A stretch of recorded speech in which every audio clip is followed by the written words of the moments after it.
छोटे बच्चों में जो सांस के साथ आवाजें आना बाज औकात नॉर्मल होता है और बाज औकात तो परेशान कुन होता है। आज बात करेंगे छोटे बच्चों में जो सांस के साथ आवाजें आती हैं उसके ऊपर। मेरा नाम डॉक्टर राजा इमरान है। नौज़ायदा जो बच्चे होते हैं, छोटे बच्चे होते हैं, 1 महीने से कम, 2 महीने से कम, 3 महीने से कम, इन बच्चों में अमूमन पैदाइश के वक्त कुछ ज्यादा मसाइल नहीं होते, लेकिन पैदाइश के कुछ दिनों के बाद बच्चों के सांस के साथ आवाजें आनी शुरू हो जाती हैं। अब ये जो आवाजें होती हैं, पेरेंट्स इनके लिए परेशान होते हैं बहुत ज्यादा। तो आज बात करूंगा सिर्फ लैरिंगोमलेशिया पे। लैरिंगोमलेशिया एक कंडीशन होती है जिसमें जो लैरिंग्स होता है बच्चे को, जो सांस की नाली होती है, वो थोड़ी सी नरम होती है, सॉफ्ट होती है। तो होता क्या है, कुछ बच्चों में जब ये लैरिंग्स, सांस की नाली थोड़ी सी सॉफ्ट होती है, तो बच्चे जब सांस अंदर की तरफ लेते हैं तो सांस की नाली थोड़ा सा अंदर की तरफ चली जाती है। वो सांस की नाली थोड़ा सा अंदर की तरफ जब जाती है तो उसके साथ एक आवाज आती है जिसको स्ट्राइडर कहते हैं। वो अभी नीचे आपको हमने एक दफा सुना के भी बताई है, इसको स्ट्राइडर कहते हैं। अब ये जो स्ट्राइडर की आवाज है, ये बच्चों को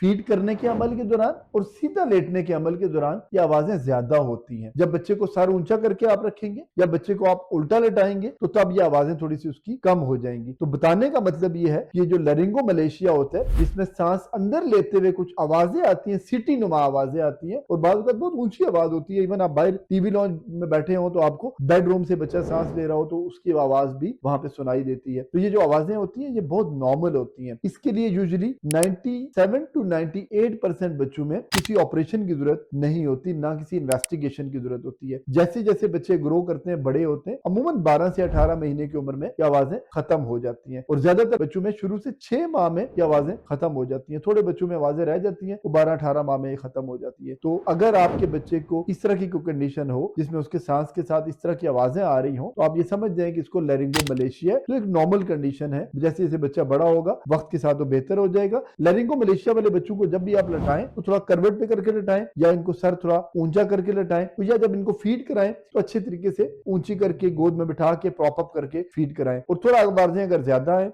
इनको थोड़ी देर के लिए आप अगर उल्टा लटाएं प्रॉनिंग में, तो ये आवाजें खत्म हो जाएंगी। थोड़े सा 30 सेकंड की वीडियो मैंने इसके बीच में लगाई है, वो जरूर देखिएगा ताकि आपको अपने बच्चे की थोड़ा आवाजों के बारे में पता चल सके कि आवाजें किस तरह की होती हैं। तो इस तरह की आवाजें होती हैं और ये वक्त के साथ खुद ही खत्म हो जाती हैं, जिसके लिए आपने परेशान नहीं होना, ना किसी मुआलिज या डॉक्टर को दिखाने की जरूरत है, और इसके लिए दवाइयों की जरूरत नहीं है। बहुत सारे बच्चे हम देखते हैं बहुत सारी वो दवाइयां ले रहे होते हैं। ये शॉर्ट सी वीडियो देखें। Thank you very much.